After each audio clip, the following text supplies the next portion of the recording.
2021 തെരഞ്ഞെടുപ്പിൽ കേവലം 21 സീറ്റിലേക്ക് ചുരുങ്ങി പാർട്ടി തകർച്ചയുടെ പടുകുഴിയിലേക്ക് വീണുകൊണ്ടിരിക്കുമ്പോഴാണ് വി.ഡി. സതീശൻ പ്രതിപക്ഷ നേതൃസ്ഥാനം സധൈര്യം ഏറ്റെടുക്കുന്നത്. കോൺഗ്രസിന്റെയും യു.ഡി.എഫിന്റെയും ഐതിഹാസിക തിരിച്ചുവരവാണ് ലക്ഷ്യമെന്നായിരുന്നു സ്ഥാനം ഏറ്റെടുത്ത ശേഷം സതീശൻ അണികൾക്ക് നൽകിയ വാക്ക്. ഇപ്പോഴിതാ 5 വർഷം മുൻപ് നൽകിയ ആ വാക്ക് അയാൾ പാലിച്ചിരിക്കുന്നു. അയാളുടെ കർത്തവ്യം അയാൾ അതിമനോഹരമായി തന്നെ പൂർത്തിയാക്കിയിരിക്കുന്നു. നിലമ്പൂരിലെ LDFന്റെ സിറ്റിംഗ് സീറ്റ് പോലും സതീശന്റെ നേതൃത്വത്തിൽ UDF പിടിച്ചെടുത്തു. ആ ആത്മവിശ്വാസത്തോടെയായിരുന്നു സതീശൻ നിയമസഭാ തെരഞ്ഞെടുപ്പിനെയും നേരിട്ടത്. 100 സീറ്റോടെ കോൺഗ്രസിനെ അധികാരത്തിലെത്തിക്കുമെന്നായിരുന്നു സതീശന്റെ പ്രഖ്യാപനം.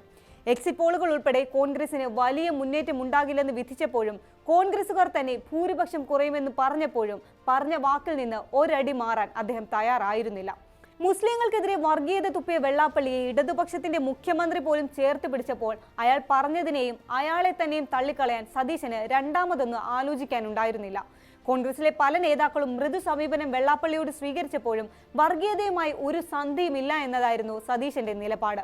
വെള്ളാപ്പള്ളി മാത്രമായിരുന്നില്ല, സുകുമാരൻ നായർ എന്ന NSS നേതാവിനും സതീശനോട് വിപ്രതിപത്തിയായിരുന്നു.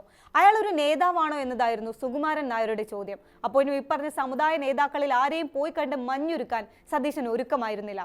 എന്തിനേറെ SDP വോട്ട് തങ്ങൾക്ക് വേണ്ടെന്ന് പോലും സതീശൻ അർത്ഥശങ്കയ്ക്കിടയില്ലാതെ പറഞ്ഞു വെച്ചു. ഇതെല്ലാം പതിവ് കോൺഗ്രസ് രീതികൾക്ക് വിപരീതമായിരുന്നു.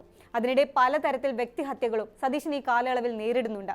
പ്രത്യേകിച്ചും തെരഞ്ഞെടുപ്പ് അടുത്തിരിക്കെ സതീശൻ പറയുന്നതെല്ലാം നുണകളാണെന്ന് സ്ഥാപിക്കാൻ ഇടതുപക്ഷ സൈബർ ഹാൻഡിലുകൾ കൊണ്ടുപിടിച്ച പ്രചാരണമായിരുന്നു നടത്തിയത്. എന്നാൽ ജനം അതിനെയെല്ലാം പുച്ഛിച്ചു തള്ളി, സതീശനെ ചേർത്ത് പിടിച്ചു.